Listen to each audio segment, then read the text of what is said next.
Hey guys, we've been sending you a lot of information on what we're doing at the gym here to keep it clean, to keep it sanitary, to make it a welcoming place for you guys and a safer place for you guys to come and exercise.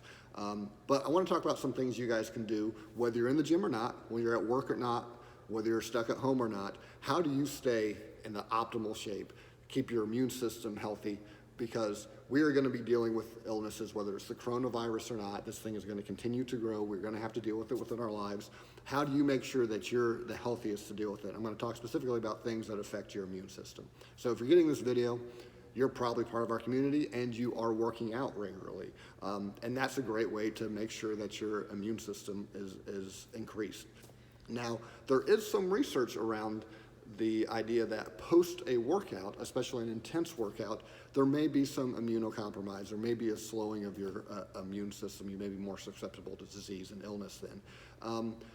And we thought that for decades, but more and more research is starting to come along and say, we can't really say that you're more likely to get sick after a workout, but your body is definitely doing something after a workout because you've stressed it. You've created some inflammation in your body. And so the markers that we would show that our immune system is doing something are distracted at this point. They are working after a workout.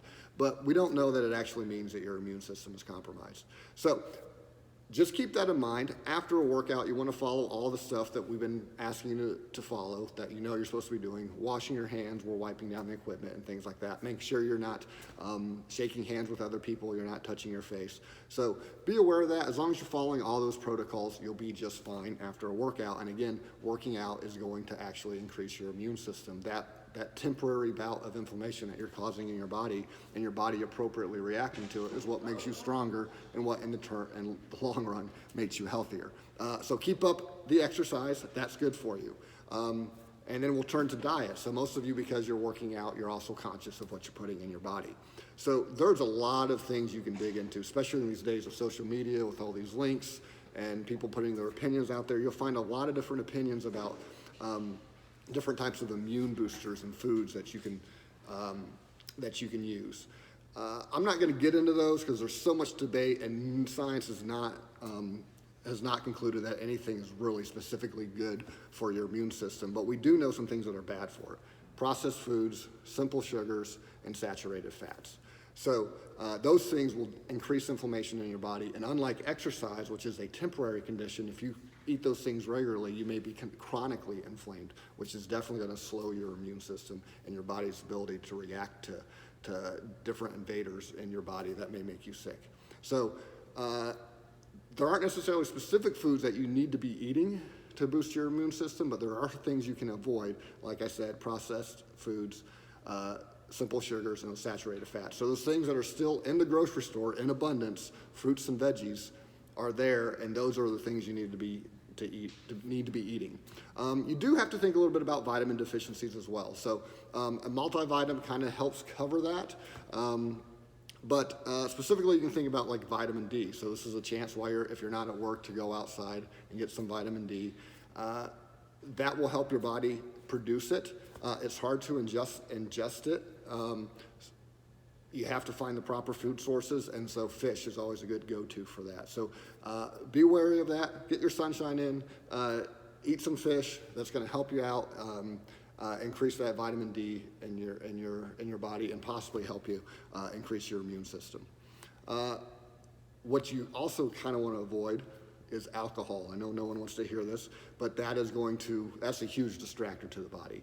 That's definitely going to slow recovery from exercise. It's also going to slow your body's ability to ward off infection and diseases and illnesses as well. So limit that alcohol consumption. Now I'm going to get away from diet and exercise and talk about something most people struggle with and don't prioritize enough in their life, and that is sleep.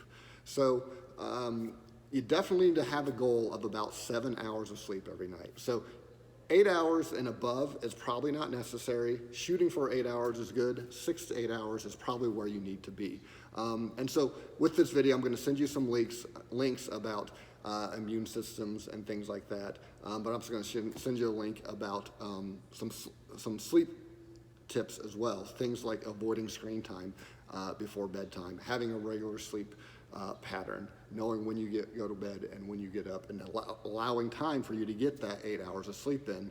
And then, like, if you're already getting this video, like I said, you're probably exercising. Physical activity is a great way to regulate sleep and make sure you're sleeping well when you sleep.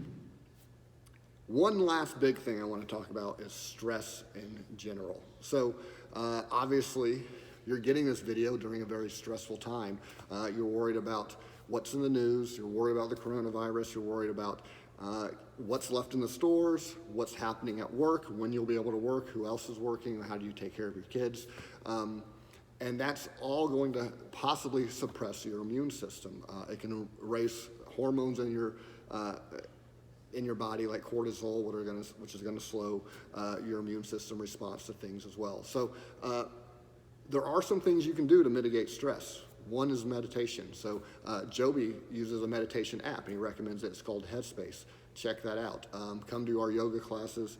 That's kind of a time for you to kind of free your mind and just focus on what you're doing right there in the moment. And that's kind of how all our exercise classes works as well. So exercise is a great way to deal with stress.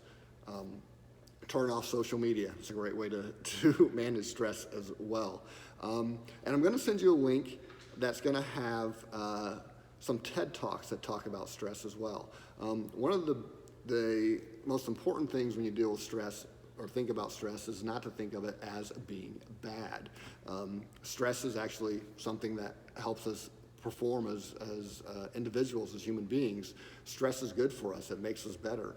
But depending on how we look at stress determines whether it's going to help us or hurt us. And so I'm going to send you some links on some TED Talks, and if you get quarantined at home, you've got some stuff to listen to learn more about how you can be better at managing your stress and actually make it positive in your life. So just want to send this out. This is stuff that you guys can do and think about to help keep you healthy, help you ward off what you know is going to be coming eventually that we're all going to have to deal with, but are you in the best state here to fight it off and be healthy during this and be there for other people who may not be as healthy as you. Thanks.